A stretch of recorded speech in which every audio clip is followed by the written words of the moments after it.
Did you know that for the most part, there are actually three different kinds of rentals in New York City? And it all has to do with how the buildings are structured. And that's what we're going to talk about in this video. I'm Dewey Moss. I'm a top producing real estate agent in New York City.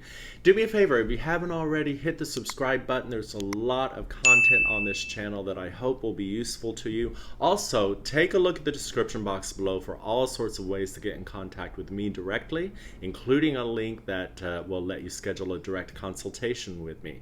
And all right, let's get started. If you haven't already, I encourage you to take a look at some of the other videos on this playlist that help you understand the income requirements and how guarantors work and all sorts of things that might help you through the rental process in New York City. Generally speaking, we have three different kinds of buildings for renters to consider. The first is just a straight up rental building. What does that mean? Well, that means that the building was probably built with rentals in mind or converted with rentals in mind. There were never going to be individual owners of those apartments.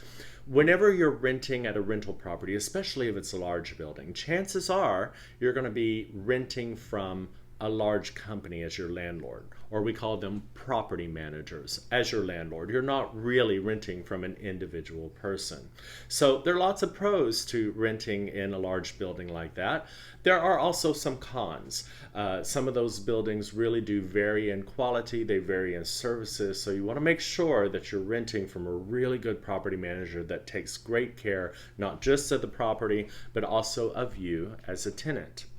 The other two kinds of buildings that we have are buyer related. So individual people may own these units, and that's who you're renting from unless they have assigned a company to take care of their rental properties for them. The first are condos, condominiums. Condos are bought by individuals or bought by small companies, small landlords as investments, and are rented accordingly. They work pretty much like straight up rentals in terms of the process. You just may be renting from one person. And there could be great benefits to developing a relationship directly with your landlord for future negotiations and for getting help and making sure that you're taken care of as a tenant.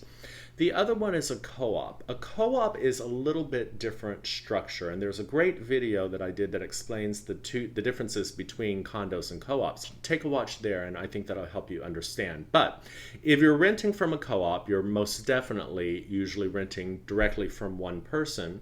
Co-op buildings sometimes don't allow long-term rentals, so your lease may only be available for 2 or maybe 3 years, but again, that varies depending on the buildings and their different rules. But you are renting from an individual person. In both the cases of condos and co-ops, oftentimes you're renting a little bit higher quality of a place because the community, the people who actually own, are taking care of the buildings and tend to put a lot of care in the building. It's not always the case. There are some pretty bad co-ops and condos out there, just like there are bad rental buildings. But in general, you might be taking a little bit of an upgrade. Here's the big difference though. You're going to go through an application, a normal credit application and a lease application to get the lease.